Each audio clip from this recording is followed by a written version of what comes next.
Flight dispatch or flight dispatchers daw ay the heart of the operations.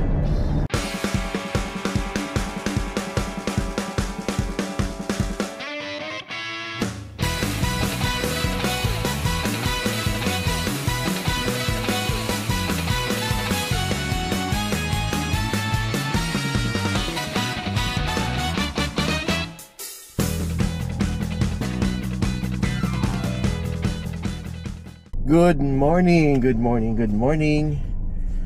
Papasok na naman tayo.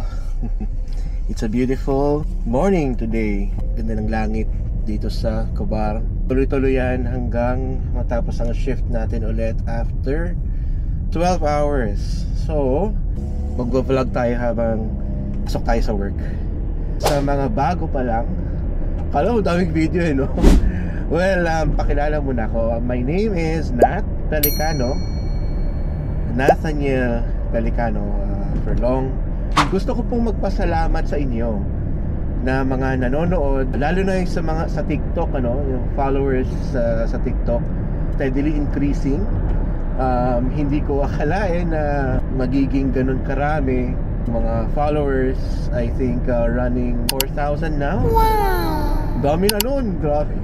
Maraming salamat po sa pag-follow ninyo. I will make sure na magiging tuloy-tuloy ang paggawa natin ng content about flight dispatch, about aviation in general. Papansin ko sa mga nakaraang upload ko, interesado yung mga viewers, yung mga followers about flight dispatch. Hindi ko akalain yun. Siyempre siguro kasi until this time, marami pa rin talaga ang di aware na may ganitong profession pala. Saka napapaisip ako, tama ba itong ginawa ko? Parang dahil kilala na ng marami, edi parang mas mahirap lalo magkatrabaho as dispatcher kasi mas dadami. Pero hindi naman sa ganun yun. Mas okay nga na ganito yung mangyari, na maging aware ang kung hindi man lahat, at least karamihan ng mga tao about sa profession na ito, na meron pala talagang mind behind these flights, hindi lang basta piloto lang, hindi lang basta air traffic control lang, flight attendant lang, mechanic lang. Meron pang mas malaking unit or department behind the flights, kasi sabi nga nila, sila nagsasabi, hindi ako flight dispatch or flight dispatchers daw ay the heart of the operations, Bakit kaya nila nasabi yun? So ibig sabihin, kapag wala ang flight dispatchers, tigil operations. Running 13 plus years of experience, I can say na may katotohanan yung kasabihan na yan. Kasi naman, lahat ng operations sa flight, mapa sa maintenance yan, mapa sa pilots, in flight, sa tower, ground movement, sa catering, lahat yan ay coordinated with the flight dispatcher. Well, depende sa operations ng isang airline o isang company kung gaano kabigat yung tasks ng flight dispatcher. For example, sa experience ko sa Philippine Airlines before, hindi naman sa akin lahat nakasalalay. Role ko as flight dispatcher kapal is to simple lang do flight planning and then maintain communication with the pilots at all times, coordination then with air traffic control, kung na-file na ba yung flight plans namin. Ang tawag dun sa opisina namin ay Integrated Operations Control Center. For nung wala pa ako dun, hindi pa yon IOCC. Kumagahiwalay pa yung OCC sa flight dispatch. So, dun sa IOCC na yun, sino-sino ba yung nandoon? Pwede natin sabihin na may 3 unit doon.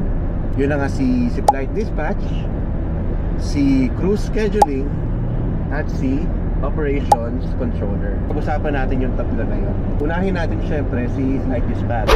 Ako yun. Kami yun na nagpa-flight planning, crew briefing, pre-flight crew briefing, flight monitoring din. Kami yung main decision maker pagdating sa weather weather-related disruptions. Next, si crew scheduler. Ngayon, si crew scheduler responsible for the schedule of the flight crew and cabin crew. Next, si operations controller. Ngayon, ito naman si operations controller. Ito talaga yung multitasking pro max din to eh. Actually, lahat naman.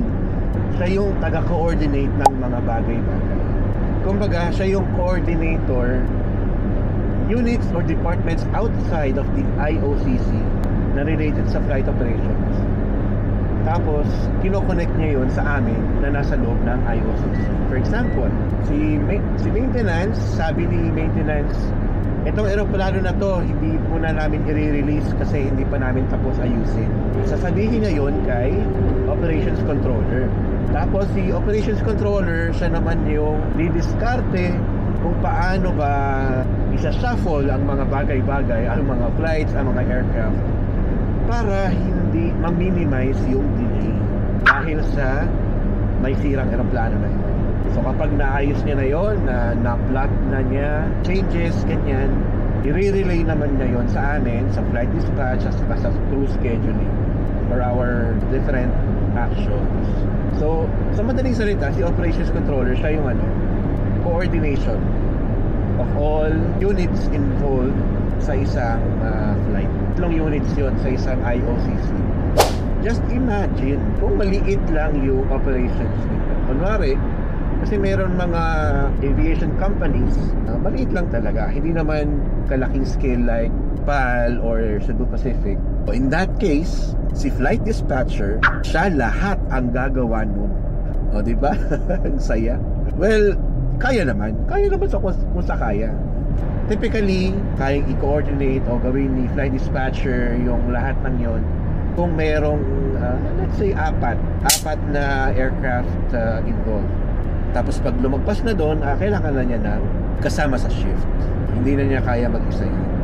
So yun yung IOCC. Napansin ko po sa mga comments, mga questions ninyo, interesado po kayo talaga.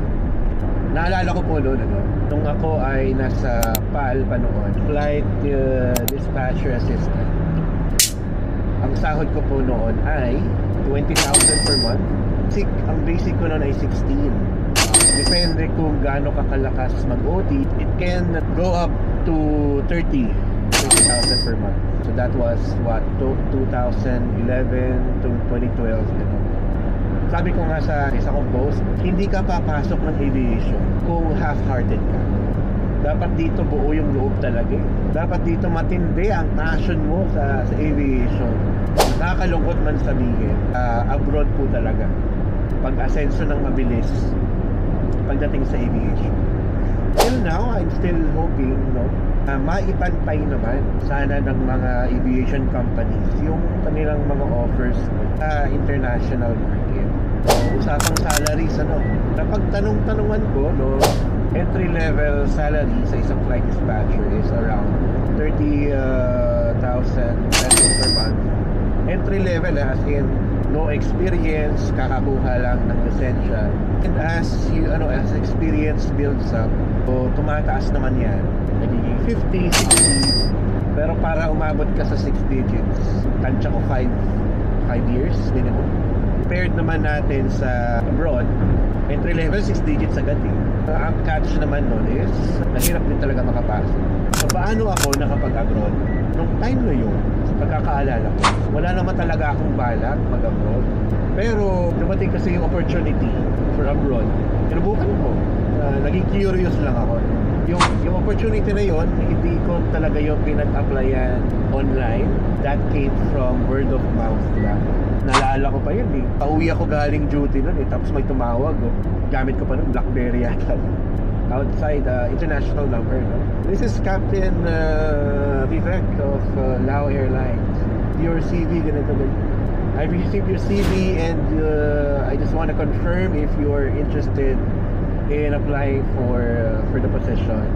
Yes sir, I am interested. Will it be okay for you if I ask some questions? So phone interview na pala.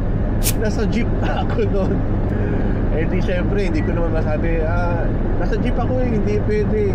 Di sabi ko lang, yes sir, go ahead. Nagtanong siya ng mga technical questions about sa experience ko, ganito, ganyan.